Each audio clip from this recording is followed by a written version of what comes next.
Oke. Bismillahirrahmanirrahim. Assalamualaikum warahmatullahi wabarakatuh. Alhamdulillah wassalatu wassalamu ala Rasulillah wa ala alihi wa sahbihi wa man walah. Asyhadu an la ilaha illallah wahdahu la syarikalah wa asyhadu anna Muhammadan abduhu wa rasuluh. Alhamdulillah teman-teman dan sahabat Nasihat sekalian, pada kesempatan sore hari ini kita kembali dipertemukan oleh Allah Subhanahu wa taala dalam kondisi yang seperti ini ya. Alhamdulillah kita masih bisa menyempatkan untuk mengikuti kajian online via streaming yang alhamdulillah dilaksanakan oleh tim Nasihat yang insya Allah akan selalu dilaksanakan pada setiap Sabtu sore dan Ahad sore. Dan insya Allah kajian kita akan selalu berlanjut sampai bulan Syawal selesai, dan mudah-mudahan bisa berlanjut sampai dengan waktu-waktu selanjutnya insya Allah, dan menemani weekend antum semua, karena kita mengadakan kajian tersebut di hari Sabtu sore dan di hari Ahad sore. Kemudian insya Allah kita lanjutkan pembahasan pada pertemuan kali ini. Pada kesempatan kali ini insya Allah alhamdulillah kita akan mendengarkan pembahasan mengenai tahun duka cita, yaitu sekilas tentang sirah nabawiyah, yang pembahasannya adalah tentang tahun duka cita dari Rasulullah Sallallahu Alaihi Wasallam, di mana di tahun tersebut paman Nabi Sallallahu Alaihi Wasallam meninggal dunia, dan juga meninggalnya Khadijah radhiyallahu anha, dan beberapa pembahasan yang lain. Insya Allah pada kesempatan kali ini kita sudah dibersamai oleh Ustadz Sulaiman Rosyid hafizahullah ta'ala, yang alhamdulillah sudah berada di tengah-tengah kita. Kemudian nanti insya Allah kajian akan berlangsung sampai dengan pukul 17:10, kemudian kita lanjutkan dengan sesi tanya jawab. Bagi teman-teman dan sahabat Nasihat sekalian yang ingin bertanya, kami persilakan untuk bisa bertanya dengan menuliskan pertanyaannya di kolom komentar ya teman-teman ya. Jadi silakan menuliskan pertanyaannya di kolom komentar. Di kolom komentar yang ada di YouTube kami, untuk link YouTube-nya sudah di-share oleh teman-teman panitia, silakan bisa diakses di grup WhatsApp dan juga di Instagram kami. Nah, teman-teman juga bisa mengikuti atau membuka linknya atau langsung membuka YouTube kami di YouTube channel kami yang bernama Nasihat Project, dan insya Allah kajian akan disiarkan pada kesempatan kali ini hanya via YouTube saja ya teman-teman ya.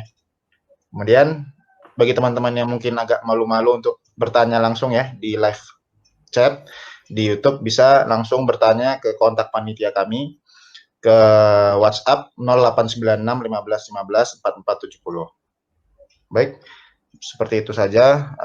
Kepada Ustadz Sulaiman Rosyid Al-Maidani, waktu dan tempat kami persilakan. Tafadhol Ustadz. Bismillahirrahmanirrahim. Assalamualaikum warahmatullahi wabarakatuh. Waalaikumsalam. Innal hamdalillah wassalatu wassalamu ala Rasulillah wa ala alihi wa ashabihi wa man walah, wa la haula wa la quwwata illa billah.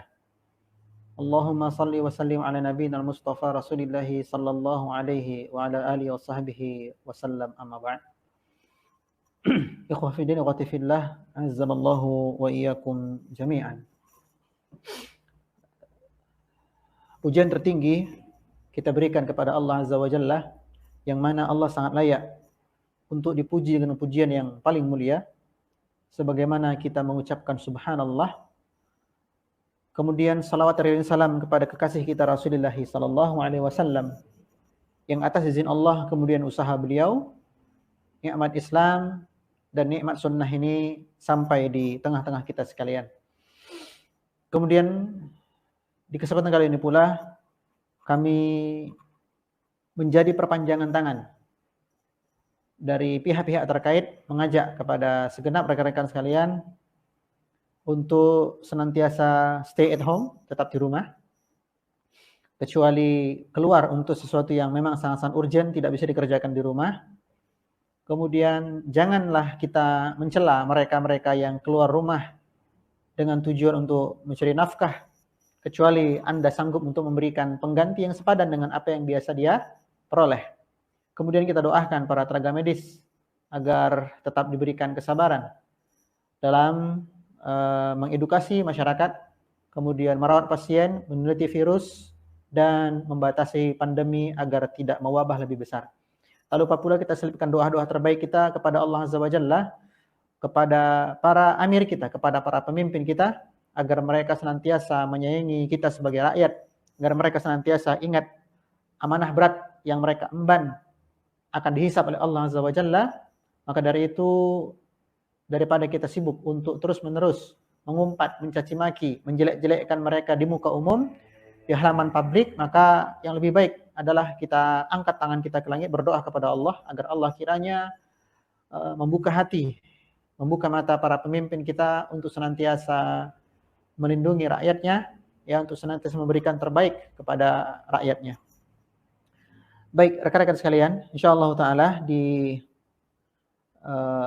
serial nasihat kali ini, nasihat ini adalah ma'had khusus untuk, dalam tanda kutip ya, untuk pranikah maupun pasca pernikahan, prewedding maupun pernikahan dan parenting dan seterusnya. Mungkin rekan-rekan sebagian bertanya, apa hubungannya pembahasan kita sirah nabawiyah berkaitan dengan Abu Thalib dan Khadijah dengan dunia pernikahan? Ya, kita jawab hubungannya baik-baik saja ya. Ada hubungannya, ada. Hubungannya tentu diantaranya kalau Abu Thalib, nanti tentunya lebih rinci nanti ya, kita gambaran besarnya dulu. Untuk Abu Thalib, apa hubungannya dengan dunia pernikahan? Jawabnya, Abu Thalib ini, dialah yang merawat Nabi semenjak Nabi ditinggal oleh bapak, ibu, dan kakeknya. Abdul Muthalib berwasiat agar Muhammad kecil ini dirawat oleh Abu Thalib. Padahal sebagaimana kita yang rekan-rekan yang belajar sirah, bahwasanya meskipun Abu Thalib adalah orang terpandang di tanah Makkah, akan tetapi Abu Thalib adalah orang yang fakir, ya, orang yang miskin. Akan tetapi Abu Thalib tetap menunaikan amanah dari ayahnya Abdul Muthalib untuk merawat keponakannya yaitu Muhammad sallallahu alaihi wasallam. Kemudian dirawatlah Muhammad sampai dewasa, sampai pernikahannya, sampai Nabi diangkat menjadi seorang Nabi dan Rasul.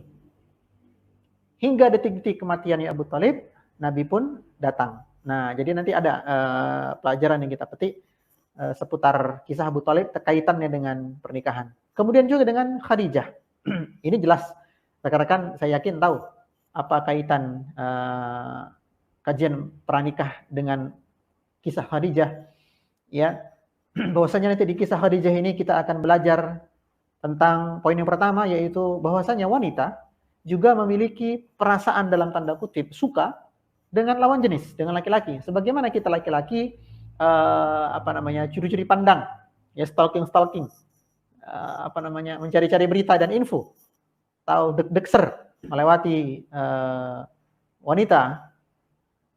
Demikian pula dengan kaum wanita, sejatinya mereka juga punya rasa dengan laki-laki. Yang kedua adalah bagaimana kalau ketika seorang wanita memiliki rasa dengan seorang laki-laki, apa yang harus dilakukan? Ya, apakah nembak, pelurunya apa? Ya. Kemudian yang ketiga adalah dianjurkan bagi seorang ayah atau laki-laki mencarikan suami untuk putri dan adik atau kakak perempuannya. Yang keempat, seputar hukum mahar dan resepsi. Kemudian yang kelima, interaksi dalam rumah tangga, bagaimanakah Khadijah dengan Rasulullah SAW, dan apa sebab kenapa Khadijah dibangunkan istana di surga. Nah, ini banyak pelajaran penting seputar Khadijah kesempatan kali ini. Maka ahsan, sangat baik para akhwat, para muslimah menyimak kajian kita pada hari ini, ya, baik yang belum menikah maupun yang sudah menikah. Barakallahu li wa lakum. Sekian mukadimah kita akan masuk ke pembahasan. Tahun kesedihan atau Amul Hazan. Ya, Amul Hazan. Tahun, Hazan, sedihan. Perlu kita klarifikasi di sini bahwasanya penyebutan Amul Hazan atau tahun kesedihan bukanlah penyebutan yang bersumber dari Nabi Shallallahu alaihi wasallam. Dan Nabi tidaklah kemudian menandai kalender ya pada tahun tersebut, tanggal sekian, in memorial ya gitu ya, tahun kesedihan gue, tidak. Ya, sebutan tahun kesedihan ini para ahli sejarah yang menyebutnya dengan tahun kesedihan. Adapun Nabi kita nggak ada urusan dengan penamaan-penamaan tersebut. Ya, jadi sekali lagi penamaan tahun kesedihan bukanlah dari lisan Nabi, jadi bukan hadis Nabi, bukan atau ucapan Nabi, bukan. Ini hanyalah ungkapan-ungkapan para penulis sejarah sekedar untuk memudahkan atau mengenali peristiwa pada tahun tersebut.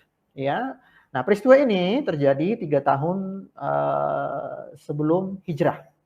Ya, 3 tahun sebelum hijrah. Dan beberapa saat sebelum peristiwa Isra dan Mi'raj. Ya, baik. Kita akan bahas dulu Abu Talib. Abu Talib, ya, di antara paman-paman Nabi. Paman Nabi yang menemui Nabi di masa kenabian itu ada 4. Adapun yang lain itu wafat. Ya, sebelum Nabi menemui masa kenabian. Ada 4 paman Nabi yang menemui masa kenabian. 2 tidak masuk Islam, 2 masuk Islam. 2 yang tidak masuk Islam ini adalah Abu Talib dan Abu Lahab. 2 yang masuk Islam adalah Hamzah dan Al-Abbas.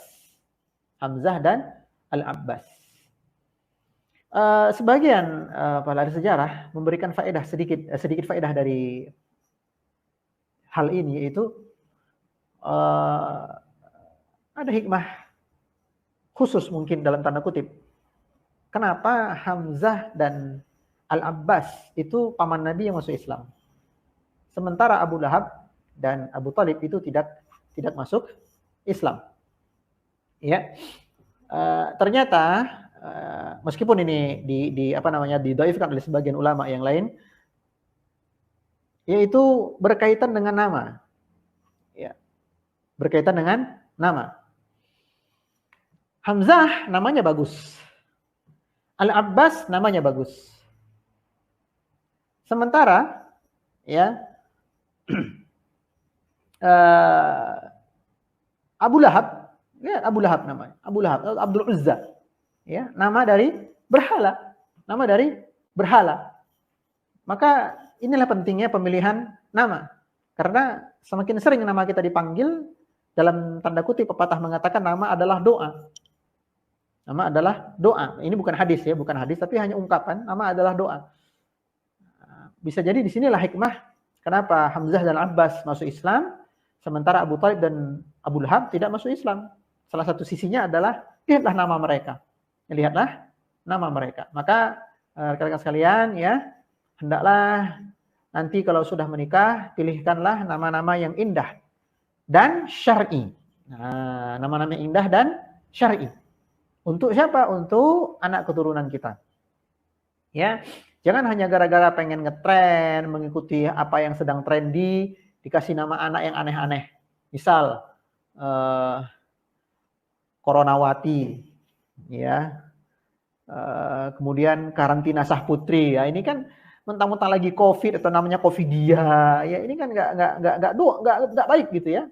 Jadi berikanlah nama-nama yang baik untuk keturunan-keturunan kita kelak.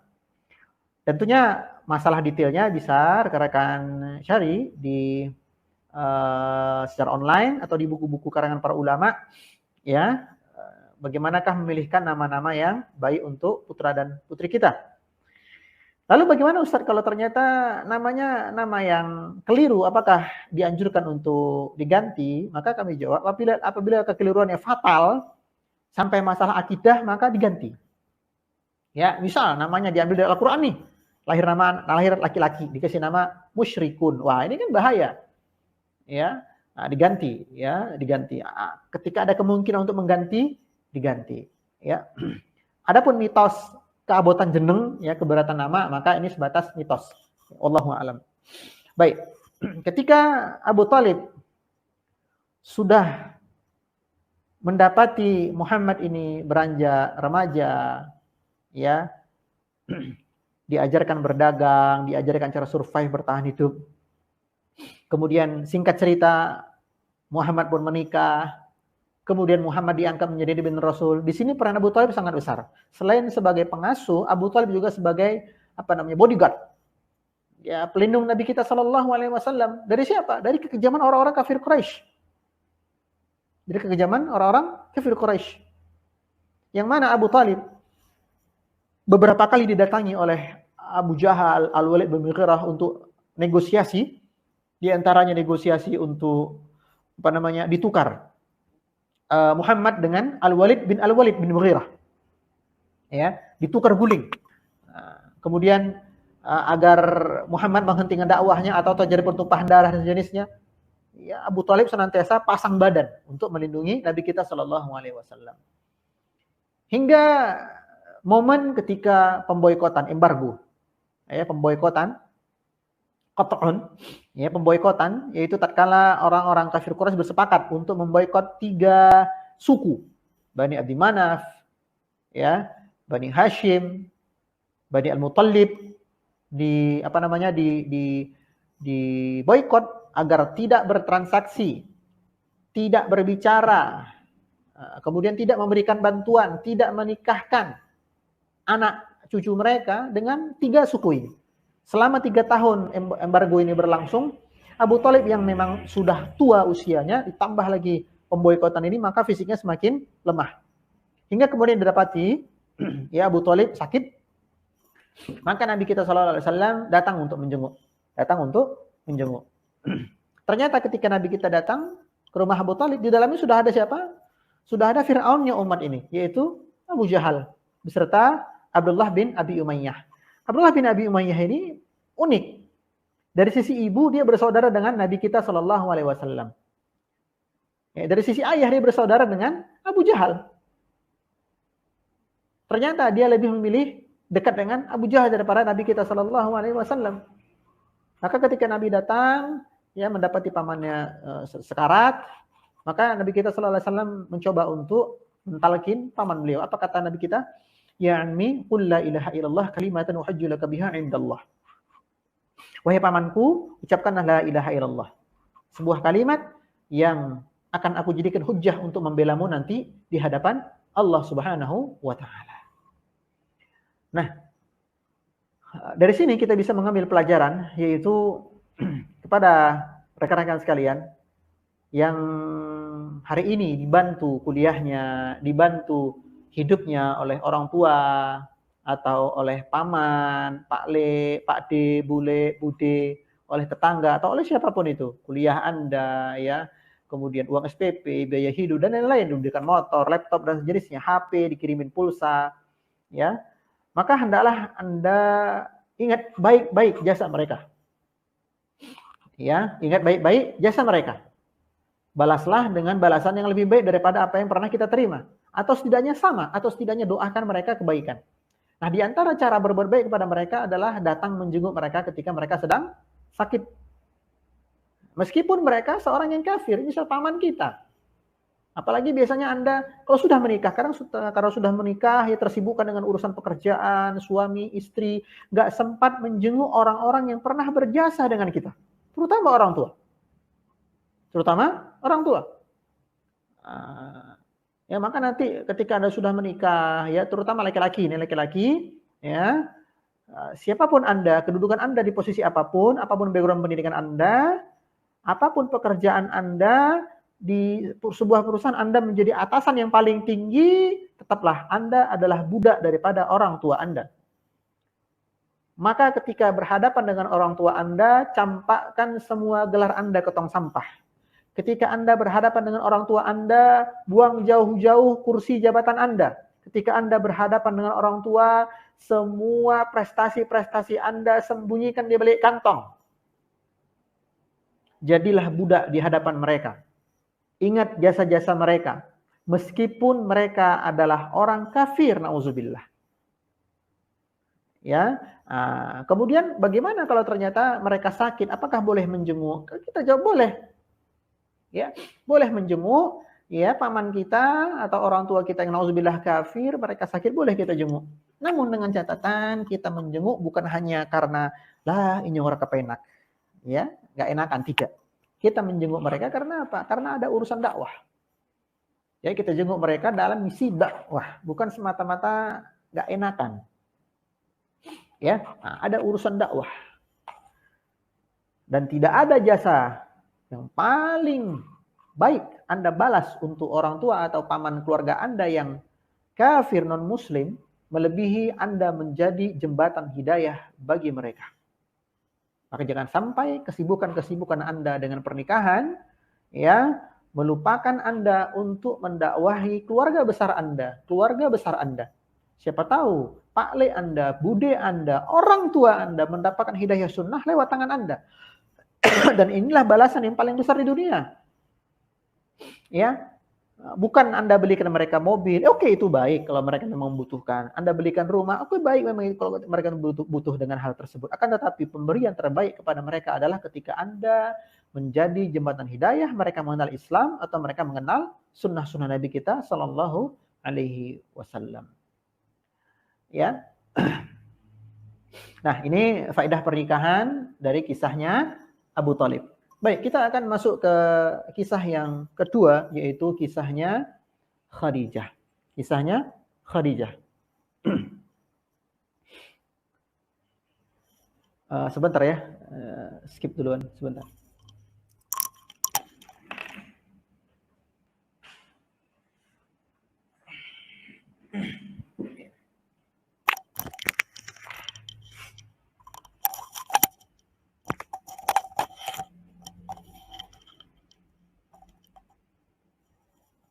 Afwan ya, ada tamu tadi.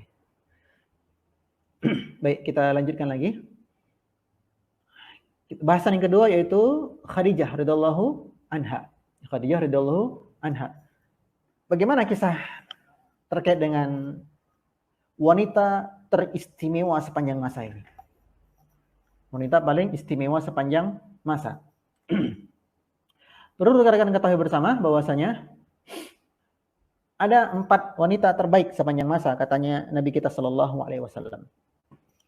Yang pertama adalah Maryam binti Imran, ibundanya Isa.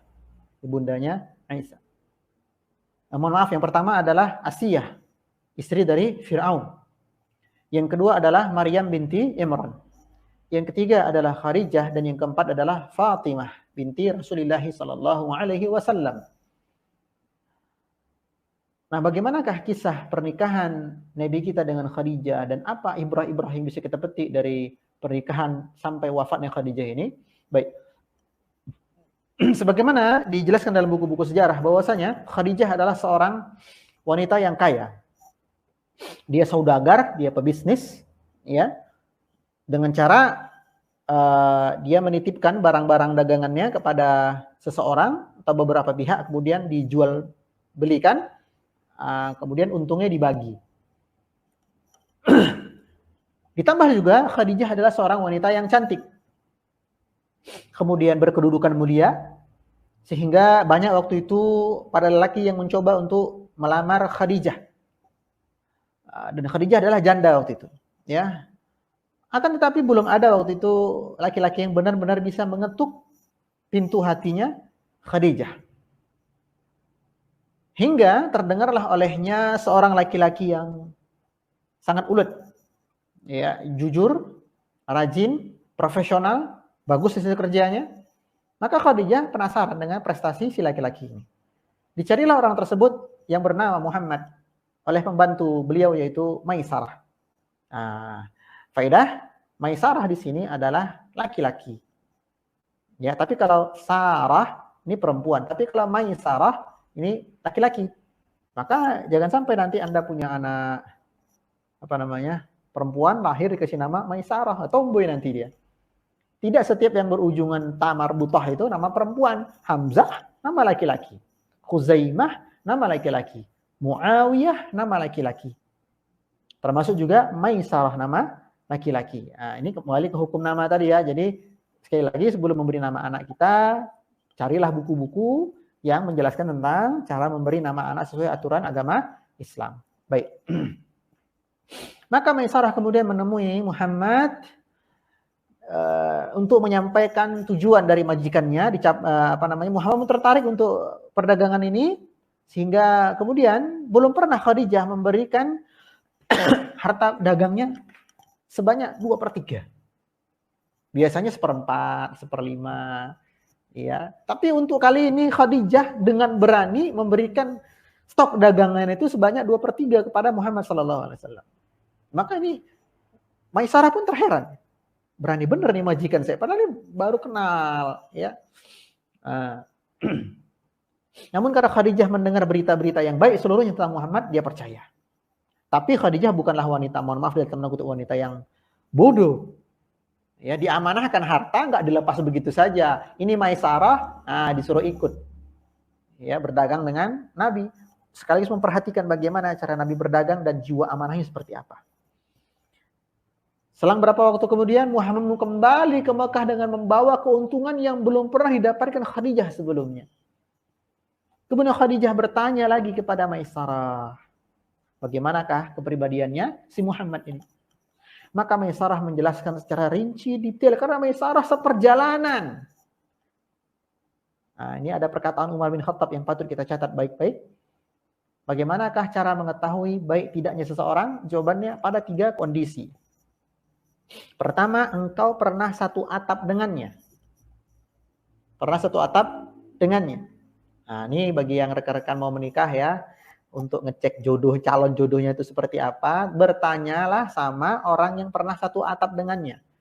Adik atau kakaknya, atau orang tuanya. Tapi kalau Anda khawatir tidak objektif jawaban mereka, ya bertanyalah sama teman kosan, teman wisma, teman kuliah, yang pernah satu atap, entah atap sekelas, serumah, sekos. Tanya kepada mereka. Yang kedua, pernah berhubungan finansial, sewa menyewa, kontrak, hutang, pinjaman, dan lain-lain. Yang ketiga, engkau pernah safar bareng dengannya. Dan Maisarah mendapati 3 ini. Ya, pernah satu atap dengan Muhammad, itu di kemah. Pernah seperjalanan dengan Muhammad, perjalanan dari Mekah ke Syam. Kemudian pernah urusan transaksi, yaitu memegang amanah hartanya Khadijah. Semua hal tersebut diceritakan oleh Maisarah dengan detail dan tidak ada celah bagi Khadijah untuk tidak menyukai pribadinya Muhammad sallallahu alaihi wasallam. Sehingga pohon cinta yang selama ini terpendam di bawah bumi, dia pun mulai keluar ke atas tanah. Ya, benih-benih rindu yang selama ini terkunci mati, terbuka kembali. Khadijah seperti menemukan sesuatu yang memang dia cari-cari selama ini. Khadijah tidak mencari laki-laki yang punya kedudukan tinggi, punya jabatan tinggi, enggak, itu urusan dia. Nah, ini perbedaan antara gadis dengan janda pada satu sisi. Ya, janda biasanya karena sudah punya pengalaman nikah, maka untuk nikah yang berikutnya dia sangat-sangat spesifik untuk mencari suami. Karena apa? Bisa jadi dia punya trauma atau tragedi masa lalu yang tidak dia ingin ulang-ulang di masa mendatang. Maka sangat selektif janda ini untuk menikah kembali. Maka wajar Khadijah sangat-sangat selektif memilih calon suami berikutnya. Dan tidaklah hal tersebut dia dapati kecuali pada Nabi kita Shallallahu Alaihi Wasallam. Jadi ternyata ya wanita sejatinya juga punya rasa penasaran, rasa syahwat, rasa cinta, rasa suka dengan laki-laki sebagaimana kita laki-laki penasaran, suka, syahwat dengan perempuan. Apakah ini tercela? Tentu tidak. Bahkan inilah normalnya manusia. Wanita suka pria, pria suka wanita. Kalau ada wanita suka wanita, ini baru musibah. Atau pria suka pria, ini baru bencana. Jadi nggak perlu khawatir. Ya, ketika Anda yang sedang kuliah, ya punya rasa, punya deg-deg dengan adik angkatan, ya ada bibit-bibit unggul, BBU, ya bibit-bibit unggul, misal Mas Hibzan, ya kan, dapat kabar tentang akhwat yang di bawah angkatan, ya ada yang potensial nih untuk jadi ibunya anak-anak, masya Allah ya. Nah, ini boleh ya dicari-cari informasinya. Dan ini normal ya, perasaan normal. Ya. Nah, ada misal atau juga Bang Tepu. Nah, Bang Tepu, tapi Bang Tepu ini masih lama kayaknya nih Bang Tepu ya. Ya, nantilah kapan-kapan kita kopdar lagi Bang Tepu ya. Nah, baik.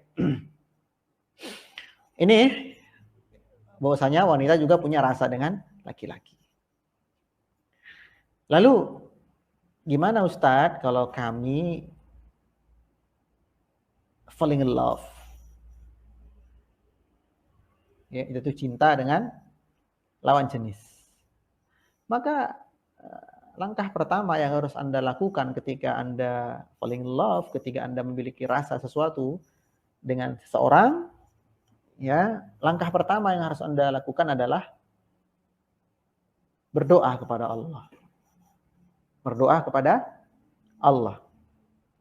Kalau engkau dapati yang orang kau suka itu sebenarnya tidak baik secara agama dan akhlak, tapi karena dia hanya sebatas ganteng atau cantik, maka berdoa perlindungan kepada Allah. Ya Allah, lindungi aku dari orang-orang yang tidak baik untukku. Tapi kalau engkau lihat zahirnya, ya, akhlaknya bagus, agamanya lurus, ibadahnya juga sip, prestasinya juga mantap, ya, secara fisik juga ya 11-12 lah sama Anda, ya, levelnya, maka ya berdoa sama Allah, mudah kalau memang itu yang terbaik, ya dekatkan. Yang jauh didekatkan, yang dekat di satu pelaminan kan. Tapi kalau itu tidak baik ya Allah, jauhkan saja. Ya, tidak baik untuk urusan dunia, agama dan akhirat Anda. Ya, baik. Yang kedua, ketika Khadijah sudah tahu ini rasanya kepada Muhammad, sudah ada feeling-feeling tertentu, maka Khadijah tetap menjaga muruahnya sebagai seorang wanita baik-baik. Ya, tetap menjaga harga dirinya. Tetap menjaga harga dirinya. Apakah Khadijah kemudian bikin spanduk? Dia kan punya banyak duit nih. Yang bikin spanduk dari kulit binatang, ya ditulis pakai tinta, tempel gitu ya. Muhammad, marry me, sebagaimana dilakukan oleh sebagian wanita muslimah ketika melihat konser artis-artis Korea. Korea apa Korea? Ketika menonton artis-artis dari Korea bawa spanduk pakai jilbab, marry me, masya Allah. Mana mungkin dia mau sama kau, ya? Dan ini wanita-wanita muslimah yang sudah sudah habis rasa malunya. Padahal rasa malu adalah perhiasan seorang mukmin, terutama wanita. Rasa malu adalah perhiasan seorang mukmin, terutama wanita. Jadi Khadijah punya rasa dengan Muhammad, tapi dia elegan caranya. Nggak perlu pakai ikut acara take me out. Ya. Lalu apa yang dilakukan Khadijah? Nah, Khadijah menawarkan diri untuk dijadikan istri lewat sepupunya. Lewat sepupunya. Jadi boleh seorang wanita menawarkan diri untuk dijadikan istri kepada laki-laki saleh yang dianggap saleh secara agama dan akhlak. Baik langsung, Anda langsung, masya Allah, ya, ini wanita berani juga nih. Enggak masalah, di zaman Nabi ada seperti itu. Ada seorang wanita datang ke rumah Aisyah, ya, kemudian bertanya kepada Nabi, mau nggak nikah sama saya? Wah, Aisyah mencak-mencak, ini orang datang kok langsung nawarkan dia jadi istri. Nabi pandang sebentar, Nabi katakan tidak, aku tidak berminat. Ya, mengapa? Kalau memang itu laki-laki yang terbaik benar, silahkan ajukan diri langsung. Kalau Anda nggak punya keberanian, malu-malu kucing, ya, maka boleh lewat someone. Siapa? Misalnya sepupu Anda. Tapi pastikan sepupu Anda ini wanita yang sudah menikah. Atau laki-laki yang sudah menikah. Ya, kenapa? Jangan nanti ditikung di tengah jalan. Anda, misal nih, Fulana, namanya Fitri. Kemudian punya teman, namanya siapa ya? Ica. Nah, Fitri sama Ica. Nah, Fitri kesem-sem sama seorang ikhwan namanya Bakwan. Ikhwan namanya Bakwan. Jangan Bakwan lah ya. Ikhwan namanya Abdullah. Kemudian Fitri ngomong ke siapa tadi nama akhwat yang kedua, lupa saya. Nah, kemudian Fitri ngomong ke temannya ini. Cinta lah ya, Fitri sama Cinta, jadi kayak nama sinteran. Cin, udah tahu nggak si Abdullah? Emang kenapa? Masya Allah ya, dia IPK-nya 3,8 ya, tapi bukan hasil akumulasi 4 semester ya. IPK-nya 3,8, cum laude, menang seminar internasional, jago bahasa Arab, baca kitab, gundul aja bisa dibarisin. Ini kan bisa dikasih baris-baris harokat ini. Oh iya toh? Ya kamu nggak tahu ya? Belum tahu, malah baru tahu dari kamu. Oh ya sudah. Ya, selang 3 minggu, selang sebulan, si Cinta datang ke kosannya si Fitri. Fit, ada undangan nih. Wih, siapa? Alhamdulillah saya menikah. Dengan siapa? Ini dengan Mas Abdullah. Dengan Mas Abdullah. Iya, dengan Mas Abdullah. Kamu kok tega? Nih, bukan tega. Gercep dong, gerak cepat. Kenapa? Karena persaingan di dunia persilatan itu ketat. Persaingan itu ketat. Ya, 1:6, 1 ikhwan, 6 muslimah. Nah, kalau nih akhwatnya nunggu terus ya sampai jadi tengkorak nanti nggak dapat jodoh. Ya. Bikin CV, ajukan ke Biro Jodoh Syar'i, ya, atau ke ustadz, tapi tanya dulu istrinya, enggak, bercanda ya. Ya, nah, jadi begitu. Boleh seorang wanita menawarkan diri. Maka Khadijah ya menghubungi sepupunya itu Nafisah untuk memberitahukan pihak keluarga Muhammad tentang apa yang diinginkan Khadijah kepada Muhammad. Pertanyaannya, apakah Muhammad waktu itu pengen nikah dengan Khadijah di awal-awal? Jawabannya tidak. Kenapa? Karena Khadijah ini beda level dengan beliau. Khadijah ini wanita bangsawan, kaya, cantik, diinginkan oleh banyak laki-laki. Sementara Muhammad ini anak yatim. Dia asuh paman, pedagang kecil, cuma ngedarin punya orang, ngidar punya orang. Nggak punya toko sendiri, nggak punya usaha sendiri, kecuali ngangon kambing. Ya, maka Nabi nggak pernah berangan-angan untuk menikah dengan Khadijah. Tiba-tiba datang informasi bahwa Khadijah ingin menjadikan dia sebagai suami. Wah, ini kan bukan durian runtuh ya. Apa namanya? Inilah buah dari ketakwaan. Maka bagi ikhwan wal akhwati fillah sallallahu wa iyyakum jami'an, ikhwah wa akhwati fillah semuanya, Anda yang belum ketemu jodoh hingga detik ini dan Anda menganggap usia Anda sudah lebih dari mapan, sudah lebih dari cukup, kok belum ada jodoh yang datang atau belum ketemu jodohnya, jangan buru-buru salahkan ustadz yang membantu Anda. Wah, ustadz ini kurang gigih nih mencari. Ya, jangan salahkan misalnya ikhwan atau akhwatnya, wah ini pasang standar tinggi banget sih, siapa mau sama ente. Tidak. Ketika mampat urusan jodoh Anda secara khusus atau rezeki secara umum, maka modal pertama adalah takwa. Siapa yang bilang Allah Azza wa Jalla wa may yattaqillaha yaj'al lahu makhraja wa yarzuqhu min haitsu la yahtasib. Barang siapa bertakwa kepada Allah, ya, Allah akan jadikan jalan keluar pada setiap permasalahannya dan Allah berikan rezeki dari arah yang tidak disangka. Dan banyak kisah seorang laki-laki, dia tinggal di masjid bersama seorang ulama dengan beberapa santri-santri yang lain, nggak punya rumah, miskin. Apa yang dia makan itu apa yang dimakan oleh ulama tadi. Hingga sudah 3 hari dia tidak makan apa-apa. Ulamanya puasa, dia coba puasa tapi udah nyaris nggak kuat ini. Maka terbetilah niat dia untuk mencuri. Dia pun naik ke atap masjid karena waktu itu masjid sama rumah-rumah sebelah itu kan depet-depetan ya. Nah, nyambung. Dia naik ke atap masjid, nyebrang ke sebuah rumah dari atas, ternyata rumahnya banyak anak gadis. Dia pun palingkan wajahnya. Insya Allah ini maling masih menjaga apa? Ghadul basar ya, luar biasa ini.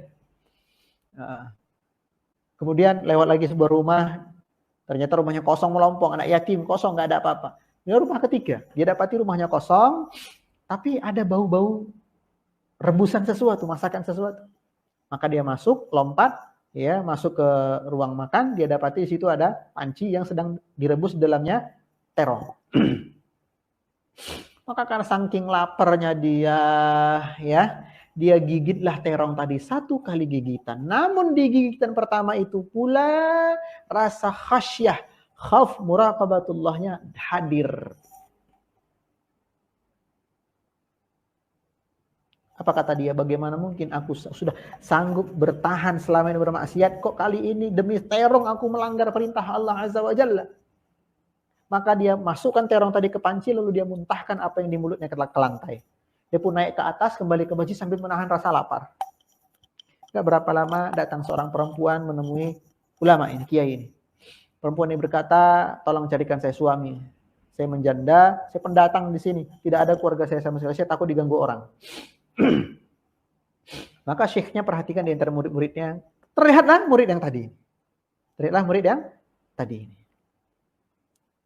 Dipanggil, Fulan, kau mau nikah? Katanya dia, oh Pak Yai, gimana saya mau nikah? Saya nggak punya apa-apa. Gimana saya mau nikah? Mana ada yang mau sama saya? Ya bentar dulu nih, ente mau nikah nggak? Ya kalau ada sih boleh. Baik. Engkau muslimah mau nggak sama dia nikah? Gak apa-apa Pak Yai, mau saya. Oke, laki-laki ini, Masya Allah. Ya sudah, dinikahkan oleh jadi wali ya, pengganti wali, nikah di situ. Kemudian maka diajaklah si laki-laki ini ke rumah si janda. Dibawa ngelewatin satu rumah. Apa kata laki-laki dari dalam hatinya? Ini rumah yang tadi gue lompati, ini banyak cewek di dalamnya nih. Ini rumah kedua, ini rumah anak yatim. Begitu rumah ketiga, ini kan rumah yang gue colong tadi nih terongnya. Berhenti si perempuan ini. Apa kata dia? Suamiku, yuk masuk. Kaget ya, Masya Allah. Jangan-jangan ini rumahnya istri saya nih. Saya coba maling tadi terongnya. Dan masuk ke dalam, dia yakin benar ini rumah yang tadi. Sambil menahan keringat, ya, menahan malu, dia suruh duduk istrinya, dah duduk sini bang. Adik mau ngambilkan makanan. Ketika masuk dapur, buka panci, kaget jerit wanita ini. Jerit. Si suami pun ke dapur, ada apa? Ini loh bang, ada yang nyokot, ada yang gigit terong saya nih. 100% akhirnya si laki-laki ini yakin, dia berkata kepada istrinya, wahai istriku, demi Allah. Demikian dan demikian dan demikian kejadiannya. Lalu aku muntahkan, aku nggak jadi karena takut kepada Allah. Sekarang kita malah satu atap. Apa kata istrinya? Demi Allah wahai suamiku, itulah buah dari takwa. Engkau tinggalkan satu gigitan terong ini, lalu Allah ganti dengan terong utuh, pemilik terong, rumahnya terong. Subhanallah. Maka bertakwalah kepada Allah, Allah akan berikan jalan keluar bagi Anda. Ya, baik.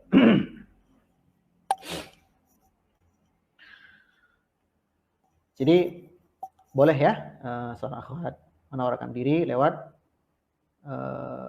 someone lain, keponakan atau siapapun itu. Nah, tentunya yang amanah ya. Kemudian yang ketiga, faedah yang ketiga adalah dianjurkan bagi ayah atau laki-laki mencarikan jodoh untuk anak putrinya atau adik dan kakak perempuannya.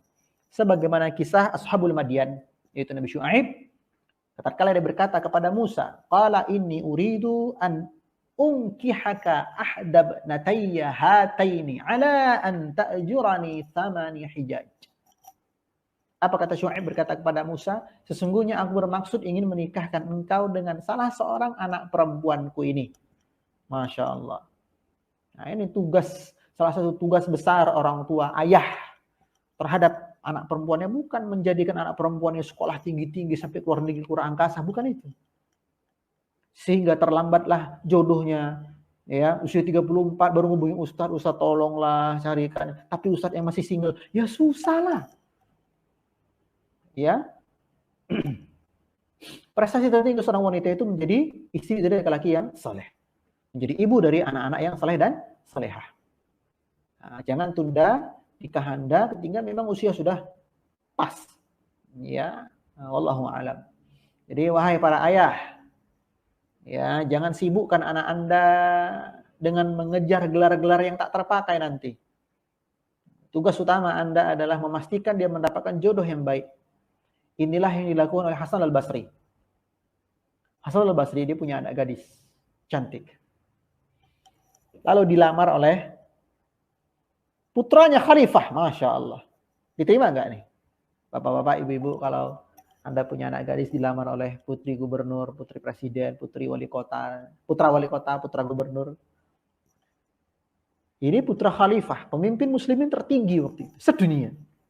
Tapi tidak mau dia. Dia carikan suami untuk anak gadisnya ini laki-laki dari kalangan awam jelata. Tapi saleh, alim, faqih. Kenapa? Hasan al-Basri tahu betul. Ya.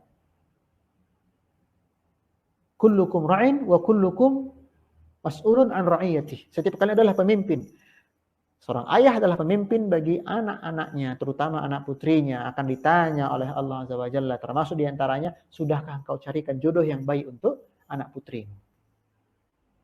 Demikian pula dengan kita sebagai saudara laki-laki. Apabila ada kakak perempuan kita yang belum menikah pada usianya sudah jauh, kita bantu mencarikan jodoh. Ya, atau adik perempuan kita. Sebagaimana kisahnya Umar bin Khattab. Waktu itu Umar bin Khattab hendak mencarikan suami buat Hafsah, putrinya. Hafsah binti Umar. Maka datangilah Utsman. Pertama kali Utsman dulu. Utsman, mau nggak? Nah, Ali dulu, pertama Ali, mau nggak? Kata Ali, waduh saya nggak bisa. Ya sudah Utsman. Utsman kata, wah saya baru berduka ya, nggak usah lah yang lain. Datang pada Abu Bakar. Abu Bakar juga diem, malah emosi Umar. Nggak berapa lama Hafsah dilamar oleh Rasulullah SAW. Dilangsungkan pernikahan. Datang nih Abu Bakar, Ali, Utsman. Nah Umar paling seret sama Abu Bakar ini. Ketika sudah dekat, apa kata Abu Bakar? Umar, apakah kau marah dengan penolakan saya dulu? Apa kata Umar? Iya, saya sangat marah. Ali menolak saya, Utsman menolak saya, alasan mereka bagus. Lah engkau paling emosi aku sama kamu, katanya Umar. Katanya Abu Bakar, wallahi wahai Umar, tidak ada yang menghalangiku untuk menikahi gadismu kecuali satu, apa? Karena Nabi pernah menyebut namanya sekali. Nah ini bagaimana pemuliaan Abu Bakar kepada Rasulullah SAW. Dan bagaimana usaha Umar untuk mencarikan jodoh untuk anak gadisnya. Ya, baik. Pelajaran berikutnya dari kisahnya Khadijah seputar pernikahan adalah bahwasanya hendaklah dalam rangka untuk menjalin ikatan pernikahan diketahui oleh keluarga besar. Diketahui oleh keluarga besar atau keluarga inti. Jangan nikah misal apa, nikah siri. Meskipun secara fikih syar'i itu sah. Sudah ada wali, sudah ada saksi, mahar, ijab kabul, mantannya masing-masing. Ini nanti sisi lemahnya di mana? Di muslimahnya. Ya. Karena negara kita kan pakai undang-undang. Maka selain Anda menikah legal secara syar'i, maka hendaklah Anda menikah legal secara perundang-undangan negara kita. Ya, demikian. Bukan apa-apa karena banyak kasus yang sudah beberapa kali heboh dan booming, yaitu para akhwat ditipu oleh penjahat-penjahat kelamin berkedok ikhwan, ya pakai CV palsu, dia sebutkan dia murid dari ustadz nasional. Kemudian dia seorang polisi, akhwat mana nggak kelepek-kelepek coba. Akhirnya lepaslah kegadisan, ya selang berapa lama dicerai, ditinggal begitu saja, subhanallah. Ya jadi jangan gampang terpukau dengan CV seorang ikhwan sebelum kau tahu betul gimana hidupnya. Ya, Allah taala alam. Baik, faedah berikutnya seputar pernikahan Nabi dengan Khadijah adalah bahwasanya Khadijah ini kan wanita terhormat, bangsawan, kaya. Sementara Muhammad SAW adalah laki-laki yang miskin. Maka bagaimana ini pernikahannya? Paman-paman Nabi urunan memberikan 40 ekor onta kepada Khadijah sebagai mahar pernikahan. Subhanallah. 40 ekor onta. Satu ekor onta paling murah 60 juta, 50 juta. Anggaplah 50 juta lah. Kalikan 40, 2 miliar. Jadi Muhammad memberikan mahar bukan dari hartanya pribadi, tapi dibantu oleh paman-pamannya. Ya. Lalu berapakah mahar minimal dan maksimal dalam agama kita seputar pernikahan? Perlu diketahui bahwasanya yang namanya mahar ini wanita yang berhak. Berhak apa? Berhak menentukan dan berhak menggunakan. Ya. Maka Anda laki-laki ketika melamar seorang akhwat, ya tanya di situ. Gimana maharnya, mau apa? Mau apa? Akan tetapi perlu saya kasih tahu, perlu saya beritahu bahwasanya mampunya saya itu ya sebatas sekian rupiah.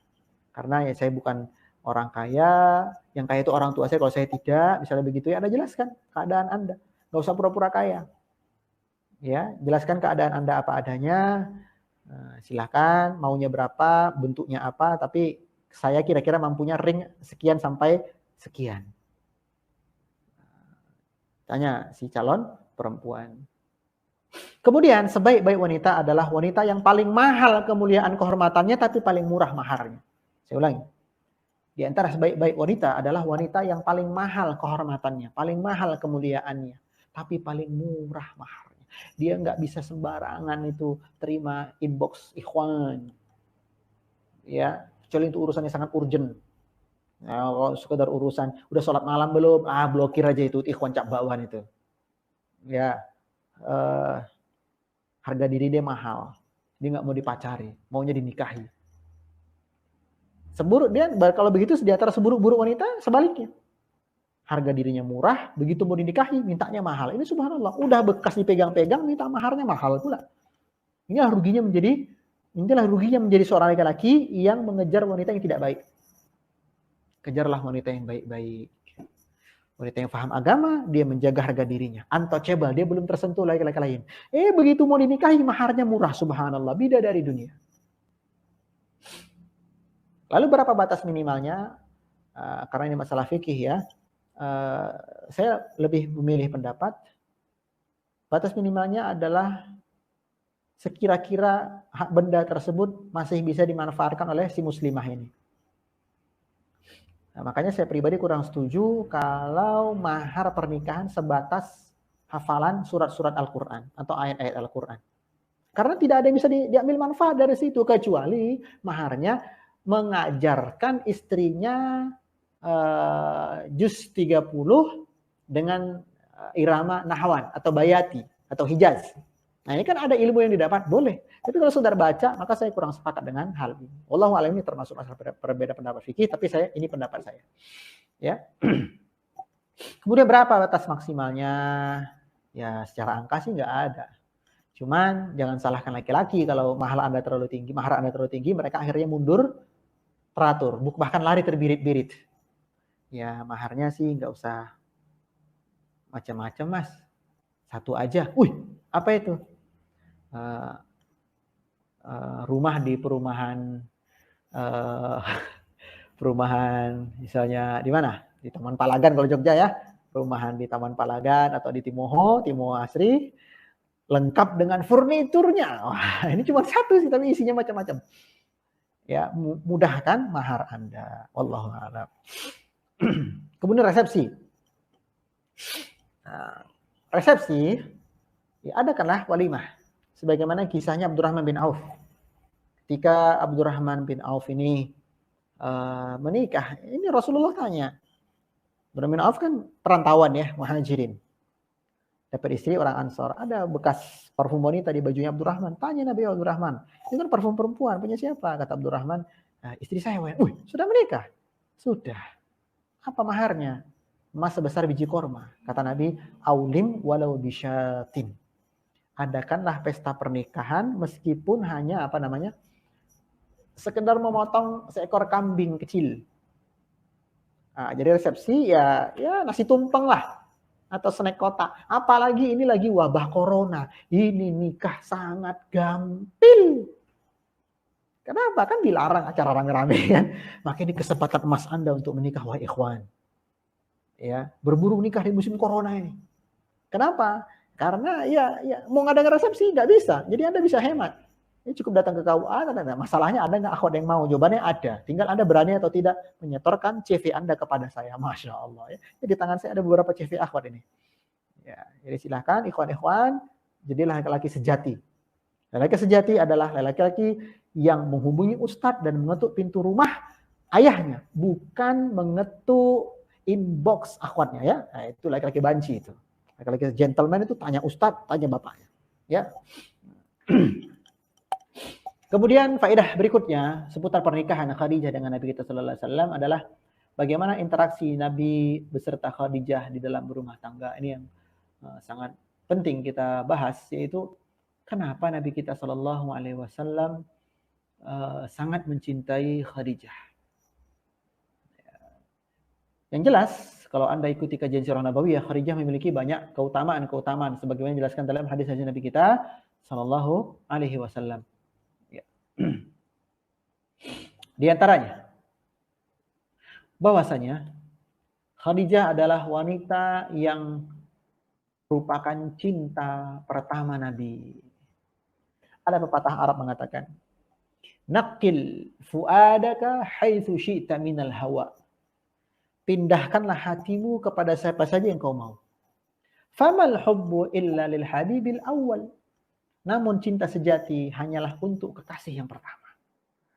Wa kam manzilin fil ardi ya'lafuhul fata. Betapa banyak tempat di bumi yang sudah biasa ditinggali sang pemuda, wa hadinuhu abadan li awwali manzil. Akan tetapi kerinduannya tetap kepada tempat pertama yang ia tinggali. Masya Allah. Jadi Khadijah adalah cinta pertama Nabi kita Shallallahu Alaihi Wasallam. Ya, yang kedua, karena Khadijah memberikan keturunan kepada Nabi. Istri Nabi yang menghasilkan keturunan cuma dua, Khadijah dan Maria Al-Qibtiyah. Yang ketiga, Khadijah adalah yang pertama, sabiqunal awwalun. Pertama kali beriman kepada Nabi Sallallahu Alaihi Wasallam. Makanya pernah Aisyah itu cemburu pada Khadijah. Padahal Khadijah sudah wafat. Nabi sering ya memberikan hadiah atau daging kurban. Ini untuk tetangganya Khadijah, ini untuk sepupunya Khadijah, ini untuk siapanya Khadijah. Terus Khadijah. Apa kata Aisyah? Oh ya Rasulullah, tidak adakah wanita lain? Bukankah Khadijah itu wanita tua dan sudah digantikan dengan wanita yang lebih baik? Aisyah cemburu. Apa kata Khadijah? Apa kata Rasulullah sallallahu alaihi wasallam? Fa wallahi fa walladzi nafsi biyadihi, demi zat yang jiwaku berada di tangannya, tidak akan pernah tergantikan posisi Khadijah di hatiku. Kenapa? Karena dia pertama kali beriman di saat orang tidak mau beriman. Dia yang menyerahkan seluruh hartanya di saat orang lain tidak mau menyerahkan hartanya untuk menolongku berdakwah. Masya Allah. Ya, nah, ini diantara sebab-sebab kecintaan Nabi pada Khadijah. Lalu, apalagi sebab yang lain? Nah, ini dia. Yang mungkin sangat sulit untuk dilakukan oleh para istri zaman sekarang. Apa itu? Khadijah selama 25 tahun.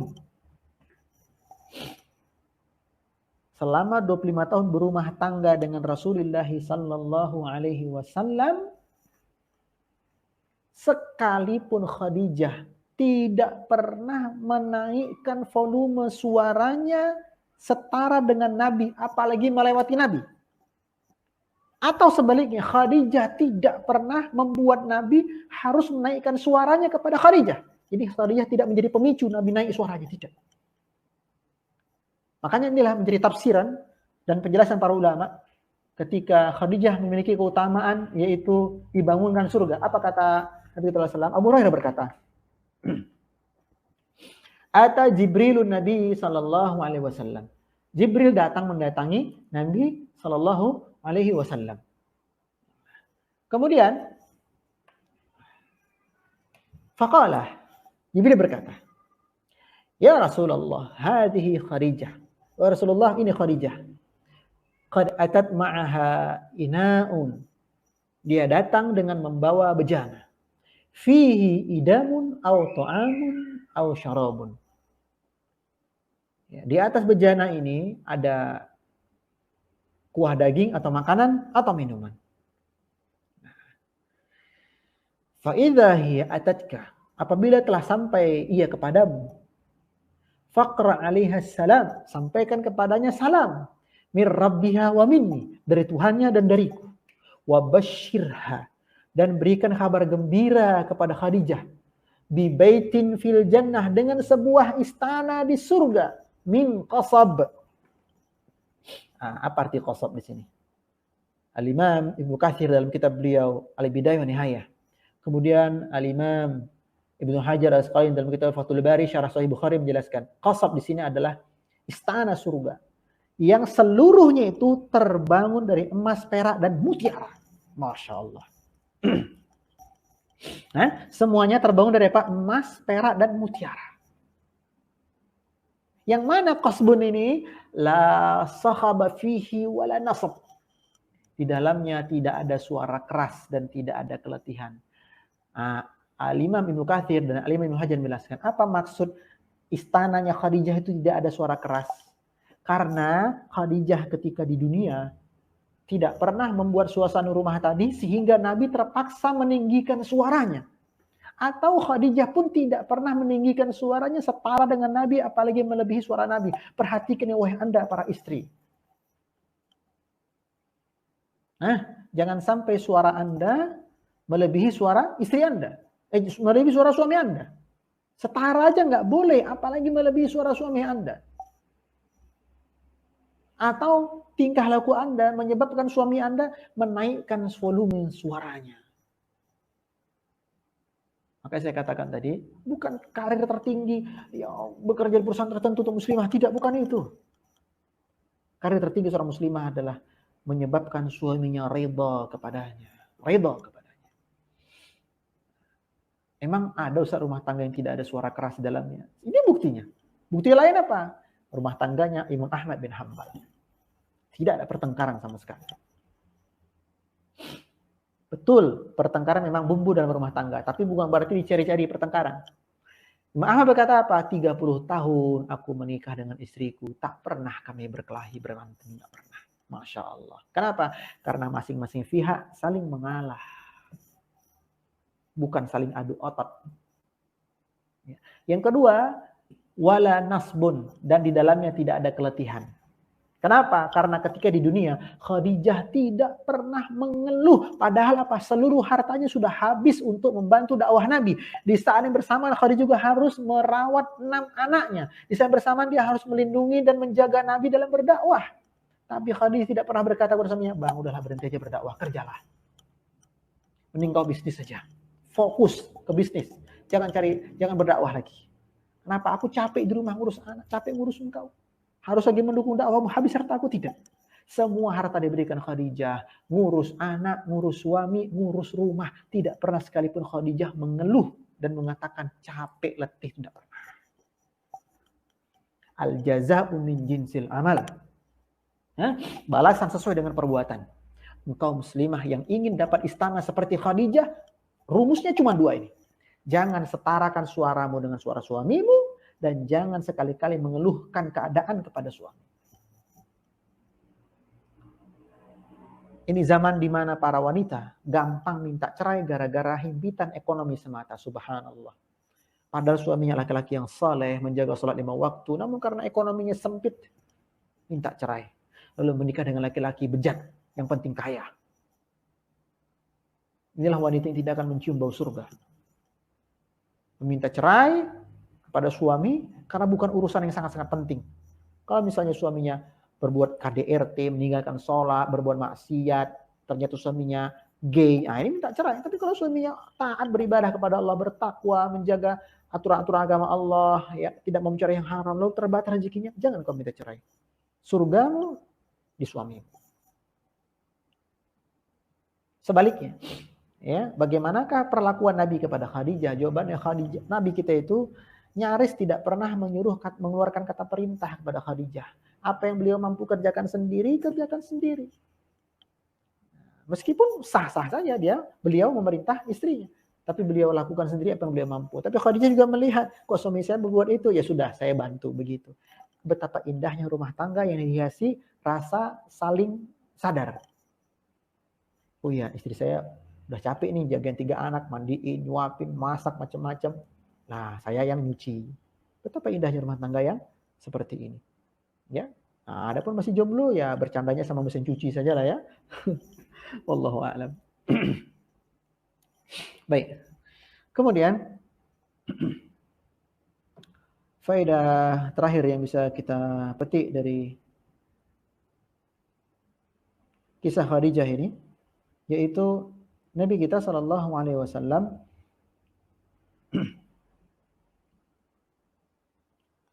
tidak menikah dengan wanita lain ketika Khadijah masih hidup. Dan beliau menikah dengan Saudah itu beberapa saat setelah Khadijah wafat. Apa faedah fikih dari sini? Bukan berarti terlarang seorang laki-laki itu menikah dengan wanita lain ketika istri masih hidup. Dan nggak mesti nunggu istri mati ya. Dan istri nggak boleh ngasih syarat. boleh nikah dengan saya, silahkan, tapi langkah dulu mayat saya. Wah, ini subhanallah. Sejak kapan ini perempuan jadi Tuhan? Jadi Allah, jadi Rabb yang lain, menciptakan aturan baru dalam syariat Islam. Ya. Nah, tidak boleh memberikan syarat yang demikian. Kemudian, adakah masa iddah bagi laki-laki? Masa iddah itu masa tunggu ya. Jawabannya, masa iddah bagi laki-laki itu nggak ada. Paginya istrinya meninggal, waktu duha dia nikah dengan wanita lain, nggak apa-apa. Silahkan. Tidak melanggar syariat apapun. Ya, meskipun itu dianggap tabu di masyarakat. Ya, inilah terkadang hukum sosial itu lebih berat, lebih utama kita anggap daripada hukum syariat. Sah-sah saja. Dan ini anjuran menikah juga ya bagi Anda. Ya. Abdullah bin Mas'ud berkata apa? Seandainya besok aku dikasih tahu bakal meninggal, maka hari ini aku pengen nikah. Subhanallah. Ya. Nah, apalagi Anda ini masih panjang ya, muda ya, masih panjang umurnya. Kenapa masih lama-lama untuk menikah? Ya, apabila sudah memenuhi syarat, segeralah menikah. Ya. Wallahu taala a'lam. Barakallahu fiik. Selesai pembahasan kita kesempatan sore hari ini. Mudah-mudahan bermanfaat. Silakan.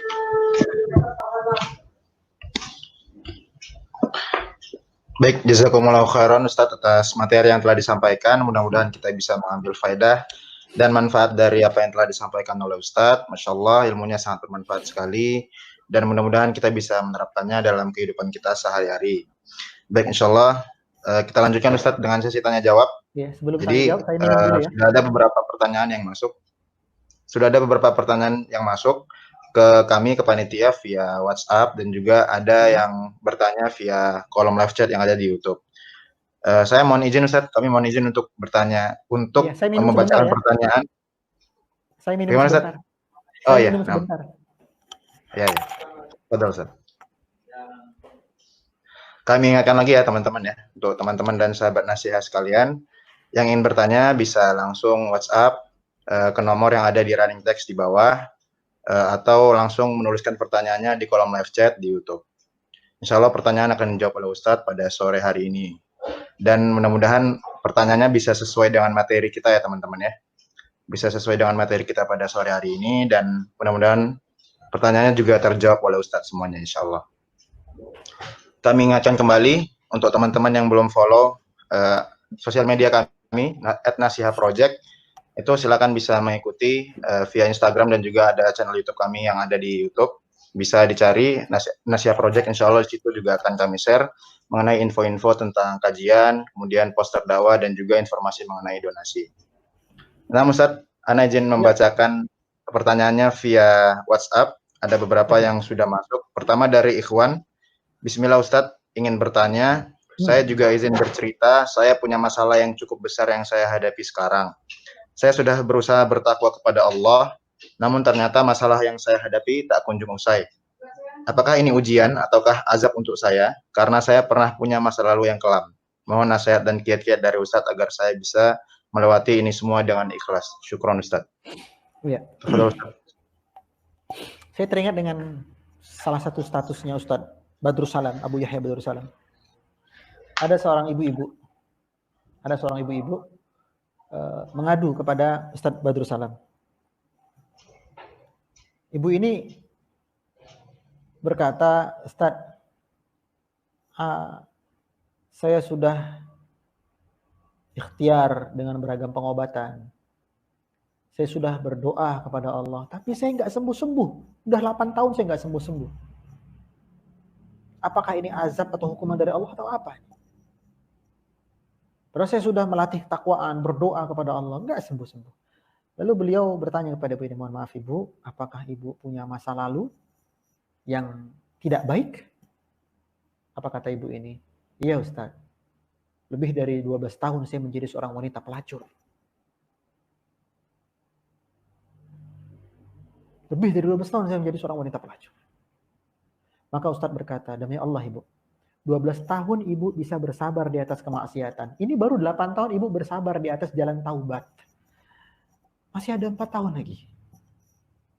Maka bisa jadi kesempitan kita yang sedang kita alami saat ini itu balasan dari Allah terhadap kekelaman masa lalu kita yang belum tuntas. Maka bersabarlah dengan keadaan yang demikian. Kita berharap mudah-mudahan apa yang kita alami tersebut sebagai penghapus dosa-dosa kita, sehingga nanti kelak kita berhadapan dengan Allah itu bersih, clean. Daripada nanti di akhirat urusan panjangnya itu repot. Sampai kapan bersabar Ustadz? Ya, sampai mati. Kalau matinya besok, sampai besok, sabar. Sebentar, nggak lama itu kawan, nggak lama. Ya, innallaha ma'as sabirin. La yukallifullahu nafsan illa wus'aha. Allah bersama orang yang sabar, dan Allah tidak akan membebani seseorang itu dengan sesuatu yang dia tidak mampu. Sejatinya ada mampu, tinggal nambah aja sabarnya. Dan tidak ada cara terbaik untuk menambah kesabaran kecuali dengan memperbanyak salat yang pertama. Yang kedua, membaca sirah-sirah orang-orang terdahulu. Kisah bagaimana Nabi kita dicaci maki, diusir, kisah para sahabat, kisah para pejuang, sahabiah dan sejenisnya. Ya, kemudian berteman dengan rekan-rekan yang saleh. Nah, jadi bisa jadi, saya tidak pastikan, tapi bisa jadi ini dari masa lalu kita ya, sebagai clean up, pembersih dari Allah Azza wa Jalla. Mudah-mudahan ketika nanti menghadap Allah sudah bersih. Ya, perbanyak taubat dan selalu minta kekuatan dari Allah, kesabaran, keistiqomahan di atas Islam dan sunnah Nabi-Nya sallallahu alaihi wasallam. Allah Ta'ala. Baik Ustaz, jazakumullah khairan atas jawaban yang telah diberikan. Mudah-mudahan kita bisa memahaminya dan semoga bisa diterapkan juga, dan semoga pertanyaannya terjawab ya untuk akhi yang bertanya. Mudah-mudahan bisa membantu insyaallah. Kemudian kita beralih Ustaz ke pertanyaan via live chat yang ada di YouTube. Sudah ada di screen, sudah ada di layar. Bismillah Ustaz, afwan, izin bertanya Ustaz, apakah yang harus dilakukan jika ada akhwat yang meminta untuk dinikahi, tetapi dengan syarat setelah jangka waktu 3 tahun setelah dia lulus kuliah?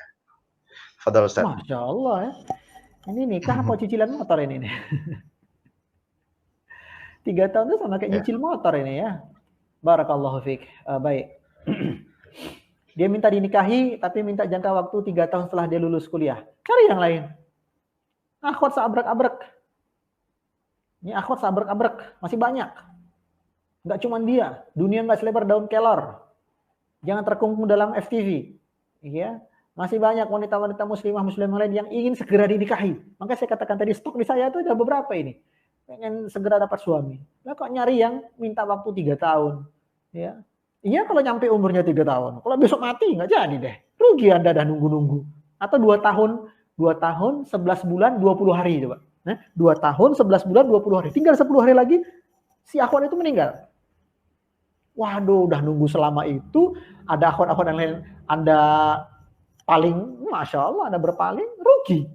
Cari yang lebih siap. Ya, tinggalkan yang belum siap. Karena pernikahan itu siap-siapan. Wallahu a'lam.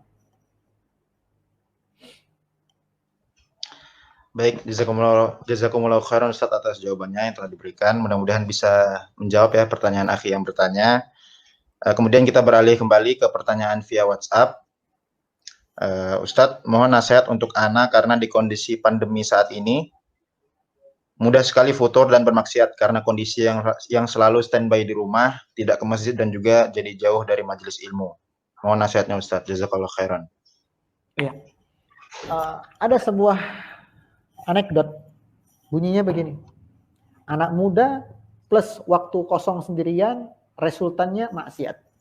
Anak muda plus waktu kosong sendirian banyak sama dengan atau tanda panah maksiat. Menunjukkan apa? Ya anak muda jangan sampai ada waktu yang sendiri-sendirian. Tapi Ustadz ini kan lagi wabah, nggak mungkin juga gue nongkrong-nongkrong nih. Nah, maka hiasi waktu Anda dengan teman yang lain selain manusia. Ya, kitab, buku, kajian online, bahasa Arab. Anda yang selama ini tersibukkan dengan keluar-keluar, ini mumpung nggak keluar kemana-mana, manfaatkan kuota Anda untuk belajar bahasa Arab dari nol. Ustadz Firanda buka channel belajar bahasa Arab, dan banyak channel-channel yang lain. Ya, atau dari rekaman, kayak bahasa Arab dasar, badar, panduannya Al-Muyassar biasanya. Nah, itu belajar. Atau jurumiyah. Habis sudah waktu Anda itu, nggak ada waktu yang untuk mikir yang enggak. Tapi kalau ya banyaknya kaum rebahan, ya generasi tidur, Ya, generasi ngelamun, ya nanti datang syaitan, masih ya nanti. Laki-laki maupun perempuan, gunakan kuota Anda, waktu Anda untuk belajar ilmu-ilmu dasar, ilmu-ilmu alat. Ya, kemudian dan ikuti, mohon saya nasihati, ikuti runut ya dari awal, jangan lompat-lompat. Penasaran sama ini, jangan. Dari awal dirunut. Fikih pun begitu, dari fikih tohara, sholat, puasa, zakat, terus fikih nikah itu belakangan ya. Wallahu a'lam. Kemudian apa namanya ya, sering chat lah sama teman ya, sering chat sama teman. Apa namanya? Doakan aneh ya, istiqomah begitu. Ya, wallahu a'lam. Baik. Selanjutnya. Baik, jazakumullah khairan Ustaz atas jawaban yang telah diberikan. Mudah-mudahan bisa menjawab pertanyaan yang ditanyakan oleh akhi yang bertanya ya. Selanjutnya kami persilakan kepada teman-teman dan sahabat Nasiha yang ingin bertanya ya. Silakan bisa menanyakan dengan menuliskan pertanyaannya via kolom live chat yang ada di YouTube. Kemudian yang mungkin agak malu-malu bisa langsung bertanya ke kami via WhatsApp. Pertanyaannya cukup Ustadz, mungkin hari ini kita cukupkan dulu karena mungkin nggak ada lagi Ustadz yang bertanya ini. Pertanyaannya sudah selesai. Teman-teman mungkin yang belum bisa menyimak kajian kita pada sore hari ini, nanti insya Allah videonya akan diupload oleh panitia, ada di channel YouTube kami, Nasiha Project, bisa diikutin di situ insya Allah. Dan mudah-mudahan kita bisa mengambil faedah dari apa yang telah disampaikan oleh Ustadz pada kesempatan hari ini. Kami ucapkan jazakumullah khairan Ustadz atas kesempatannya, atas kesediaannya, karena telah menyempatkan waktunya untuk mengisi kajian pada sore hari ini. Mudah-mudahan ilmunya bisa bermanfaat bagi teman-teman yang hendak menikah, bagi teman-teman yang sedang melangsungkan pernikahan, yang sedang melangsungkan rumah tangga, dan juga yang sudah berumah tangga. Baik, kami ucapkan juga jazakumullah khairan kepada para pemirsa sekalian, teman-teman dan sahabat Nasiha yang sudah mengikuti kajian kita pada sore hari ini. Jangan lupa untuk follow terus dan ikuti terus Nasiha Project, sebuah forum kajian yang diselenggarakan oleh beberapa teman-teman yang mudah-mudahan bisa membantu teman-teman yang sedang belajar untuk menuntut ilmu syar'i. Seperti itu, bisa diikuti sosial media kami di Instagram @nasihaproject dan juga channel YouTube kami Nasiha Project. Seperti itu. Baik, mudah-mudahan Allah Subhanahu wa taala segera mengangkat pandemi ini dan kita dimudahkan untuk segera beraktivitas kembali seperti biasa, bisa kembali ke masjid dan juga bisa bertemu dengan teman-teman, bisa bertemu dengan majelis ilmu kembali, dan insya Allah Allah mudahkan semuanya. Amin. Baik, kami ucapkan terima kasih sekali lagi dan mohon maaf apabila ada kekurangan. Segala yang benar datang dari Allah dan segala yang salah datang dari syaitan dan juga dari kami pribadi. Kita tutup dengan doa kafaratul majelis. Subhanakallahumma bihamdika asyhadu an la ilaha illa anta astaghfiruka wa atubu ilaik. Wassalamualaikum warahmatullahi wabarakatuh.